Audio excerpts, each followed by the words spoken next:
So yeah guys, after a 1 month hiatus, I am back with another video, and to be honest though, a lot of things happened in these past few weeks, and honestly, who wants to talk about them? So anyways, I'm back, and yeah, I think you saw the title. We're gonna be making a shield, and for context, apparently this is what my second video on my YouTube channel was about. It was a shield tutorial, and apparently it looks like this, and I do not like it. I remastered it, and then it looks like this. What you're seeing right now is what we're gonna be making on this video. So I do hope you're gonna enjoy this video. Hopefully you're gonna like this video, and honestly, I hope you're gonna subscribe to my channel.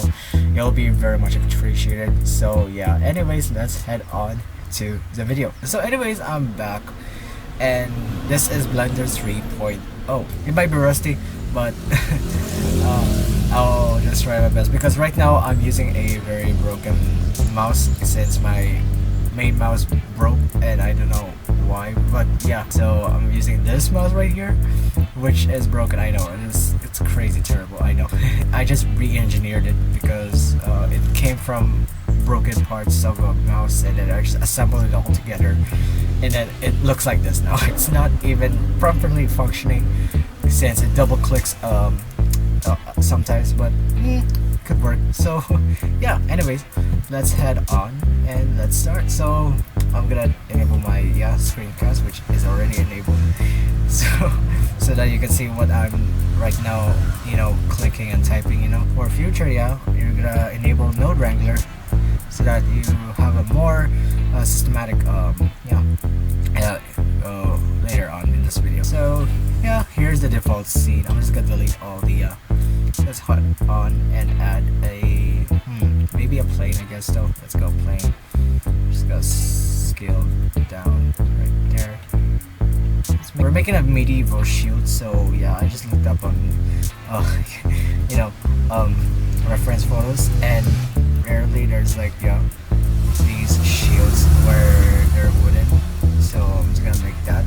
I'm just gonna apply this now.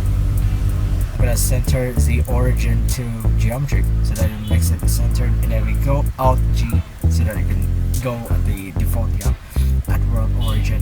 We head on to edit mode, and we just extrude it though. So like this, and boom, it looks like planks now. If you want to though, you can actually go make a bevel modifier, and then just bevel it though, because why not, so I'm gonna pick like this. I'm gonna apply it. Boom, we have this plank though. It's now part of the geometry. Now we're gonna head on to adding a cylinder though for the bowline though. Here I'm gonna add a modifier on the here we go. It's so sickening. Okay, so bowline on the planks. We're gonna pick the cylinder, use intersect, and now we're gonna apply the here we go. We're gonna keep the cylinder, by the way. So yeah, this is the outer rim of the shield. So I'm just gonna inset these faces right here, so by pressing I. Now we right click, and then we use bridge faces though to make a hole in the center while bridging the and then it looks like this. Very basic shape of a shield. We create the bolts around the and add a maybe a cylinder though for now. Let's make it this big. We head on to edit mode, and then we select the edge selection, and then we press Alt and then select the edge here. Now we Control B for this to bevel, and then we can scroll down to make it more beveled though. And you can select this loop, edge loop, and then you can bring it down. So this is gonna be the bolts. What we're gonna do here is that we're gonna select this. Since the origin is at the center, we can actually just drag it to the as you can see, it's actually only one, right? Now we're gonna use a what do you call this function named spin. This is what it's gonna do though. So I'm just gonna spin it around 360 degrees. It looks like this though, and then we can go in this space right here though. We can press it, and then we can choose how many steps or maybe objects selected, I guess though, in this particular. I'm just gonna pick 10 for now. Obviously we're gonna make it 360 degrees to make it full. There we go, and of course auto merge, and then boom, we're done though. So yeah, it is looking fantastic. Now we can bring it down and then we can actually put it on the downside as well. And now there's like a center sphere or metal thing on this part on the center right here. So I'm just gonna add a cylinder right here. Just put it on the center right here, and then basically just put it on the top face because that's basically where it would be placed. I'm just gonna go to edit mode and then just select this loop right here. Now we could excuse me. We're gonna control B on this one. You're gonna select that and then bring it down. So what I'm gonna do is that I'm gonna select one bolt from the main mesh of the bolts, and then just shift D and then bring it forward like that. Press P and then separate by selection so that it would be a separate object for you to work on. And now I can actually you know, do something with this. I'm just gonna slant it a bit. I guess that's already cool enough though. For the same thing, I'm gonna do a spin on this one. Full 360 degrees. I'm just gonna, yeah. I guess maybe, I don't know, 6. And it looks like this now. So, yeah. Looks good. My mouse is not working well. I'm sorry guys. Now we're gonna work on the handle. I just saw some references. They use sleeves. So we're gonna do that. I'm gonna just use it plain. We're gonna size it down like that. And now we're gonna loop cut this by pressing Shift R. Or wait, was it Shift R? Oh yeah, Control R. Okay. It depends on how many cuts you want though. You can. For now, I'm just gonna pick 11. And then we're gonna press O for proportional editing though. So yeah. And then we can actually just lift this up like so, or that. Any way you want it to be, those I don't care though. So you can actually just apply a solidify modifier and make it stick. So yeah, that's gonna be the sleeves. We're gonna make another one for where your hand is gonna grab. Now I'm forgetting stuff though. So yeah, there we go. So now we got 2 sleeves for your hand to actually place on. So now I'm gonna select these, and then just rotate it like so 90 degrees. No, that's the wrong 90 degrees though. 180. There we go. So actually that looks good though. No, I'm just kidding. So negative 180 to then I guess maybe Y to 90. Boom, boom. We got now, or I don't know, man. Like I guess maybe I'm just gonna apply these. So let's just make it big. Honestly, it's like this big though, or it's like that big. For reference. There we go. Okay, so now we got this. Sleeves, gonna put it in here though for design purposes though. So now I'm gonna select this right here, this face, and then press Control Plus so that I can select all the connected faces, and then I can just move this though. So like that, it looks like this now. And then there's something that has to be like placed upon this. I'm gonna select this part right here, and then Shift D, Control P by selection, and then it's separated as a individual object. I'm just gonna resize it to make it hold up. Okay, origin to geometry, so that I can properly size it again. Okay, so now we can actually go and place it right here as if it's actually part of the handle though, which is the thing that sticks it from the now we just Shift D on this one though. So Shift D. Realistically, this is not gonna be aligned like so perfectly. And where am I? There we go. Now this acts like it's actually holding the handle. So we're done with the shield modeling, I guess. So and now we can actually head on to material build-up though. So I'm gonna first do a vertical split right here, and then go to shader editor, and now we're gonna work on the individual materials for each and every part of this. So I'm gonna first work on the metal, which is the outer rim, and then we're gonna press new. So here's the default. I'm just gonna add a noise texture first. No, not that noise. No, hold up, not that noise. Noise texture right here, and then duplicate it by Shift D. And now we add in a color ramp here for the. I'm just gonna put it right below, behind it though, like so. And now I'm just gonna connect the factor to the color ramp and then the color to here as well. So now it looks like this. Wait, it's good. Like there we go. So now it looks like this. I would just put connect the color to the metallic shape, or maybe the roughness. Yeah, the roughness. You know, put it more like. As you can see, there's like some compressed textures out here. So this is where the node regulator comes in, though. So we're gonna select the noise texture, and then we're gonna press Control T. So it creates this setup right here. This node setup though is a texture coordinate and mapping node connected to the noise texture. Just use object though. So just gotta put object like so. There we go. It looks like that. I'm just gonna reduce the noise of the so it looks like this. Now we're gonna increase the metallic shader, and then I guess maybe we could actually make a noise texture, the individual noise texture in here, so that it makes it more, yeah. You could actually use the same texture coordinate right here to the vector of the and now we can actually just individually select these noises, and then it looks good though. By the way, back on the modeling part though, we can actually just bevel this though if you wanted to. So I'm just gonna bevel this though by adding a bevel modifier, and then just increasing the bevelness though with it, right? So I don't know why it's actually, it's because, okay, wait, hold up. First of all, you're gonna actually shift A or Control A. Control A, and then apply all transforms, because it's gonna mess up the now we can actually there we go. Okay, so now we can properly bevel this though.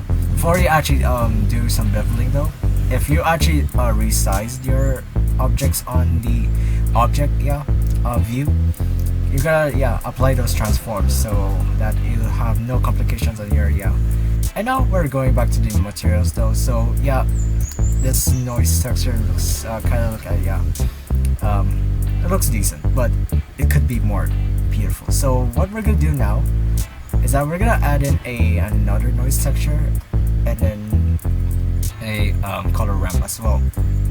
And now here's the cool part. We're gonna add in a bump node. Okay. Now we're gonna add in right next to the color ramp, and then we'll put it at the height, and then normal to the normal. So right now, hold up, it's loading the textures. It's actually loading because like my PC is like very terrible. So yeah, there we go. Okay, so yeah, it's looking terrible. But hold up, I'm just gonna put the vector of the mapping to the vector of the noise texture. So now that it's actually acts as object. Okay, so there we go. So now we have this. We can actually increase the noise like so, and then it's hold up. Okay, there we go. And then just put it one. There we go. Okay, there we go. So now we have this. I know it looks terrible, but once you actually drag this right here, it's gonna it's gonna look like lumps though for now. But when we're gonna press invert, it's gonna create these this crack effects though on your shield. So hold up, there we go. Now it looks like it has some cracks on your metal shield. So I'm just gonna increase that. It looks like it has some and basically it has dents though. So yeah, pretty much though. So now we have some dentures on your metal. So now we're gonna increase the detail to make it more like it's actually weathered. So yeah, I'm just gonna change up the because it looks like very make it gray, I guess. So maybe this dark gray though. It's up to you, by the way. So yeah, and now we're gonna head on to making the wood though. So now basically the wood is very simple though. We can actually add a noise texture, another noise texture, another color ramp, put it right there, and then put the factor in the Control T on the noise texture. Boom, we have the object to the vector of the mapping. And now we're gonna select some wood colors though. So I'm just gonna pick some wood related colors though. I'm gonna pick this for the it's up to you though. So you can actually search up some hex colors palettes of wood and you cannot apply that in here though. You put the hex right here, then ooh, it's actually what you're looking for. So yeah, I'm just gonna pick like this, and now we're gonna put the, there we go. So now it doesn't look like wood though, but now I'm just gonna add in a bump node. Okay, and now we're gonna put the color to the height, and then normal to the normal to the normal. Gosh dang it, hold up. Okay, normal to the normal. Boom. It doesn't look much, but hold up. I'm just gonna drag it like this, and then we're gonna press invert. Okay, so now it looks like like that. Actually, if you wanted to though, you can actually add a separate color ramp for the wood texture though. I'm just gonna do that, and then basically make this color ramp individual settings for the bump node right here. So where is it? Oh wait, no. For gosh dang it. Okay. Yeah. The noise texture has to be in the color ramp in the bump node, so that it has to work. So we have this though. So right now it's not like what we expected would to be. We're gonna do a separate texture coordinate setup though. So we're gonna Control T on this noise texture. And now we have two individual texture coordinate setups for two, noise textures. Okay, so now we're gonna increase one of these values though, so that it looks like wood though. So I'm just gonna increase maybe the X though. Let me check. There we go. Okay, so we're gonna increase the X, and now we're gonna increase the X here also though. So it depends on what color your wood is though. I don't care. Okay, so yeah, I'm just gonna pick this. And now we're gonna increase the detail. I think the detail is the one, roughness. Maybe, it's up to you, okay? So I'm just gonna distort the wood as well. So now it looks like this, okay? So yeah, it's up to you if you want to, like, what wood you want it to be. It's up to you, okay? So make use of this setting, and then just play with the colors as well. So yeah, I'm gonna just apply the this material right here. I'm just gonna call it metal though. What I'm gonna do is that I'm gonna drag this spear icon, and then just put in this the individual so yeah, very easy, very efficient workflow.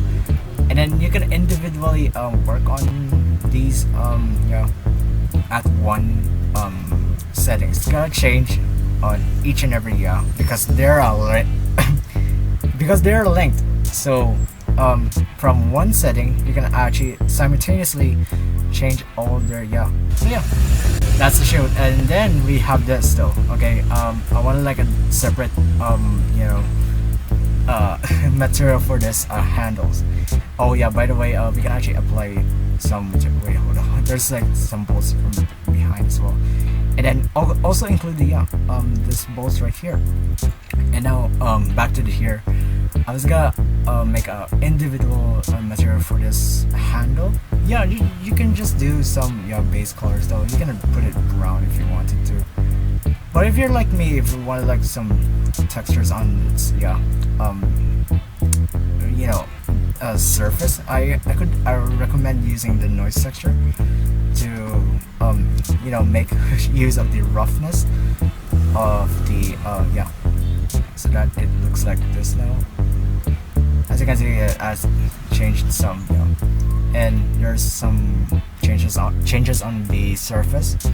So as you can see, there's some reflections, there's some noise going on, and it's just on the part of the reflection of the light.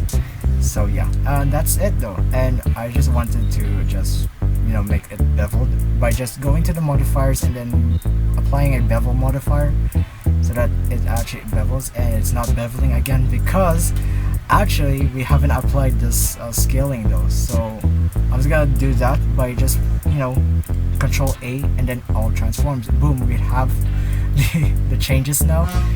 It's not there we go. Okay, okay, so that it looks round. Okay, and then we can apply this and then boom, we have if you don't like these jagged parts of the mesh, we can actually do smoothing by just shade smooth now, and it looks like this now. So basically yeah.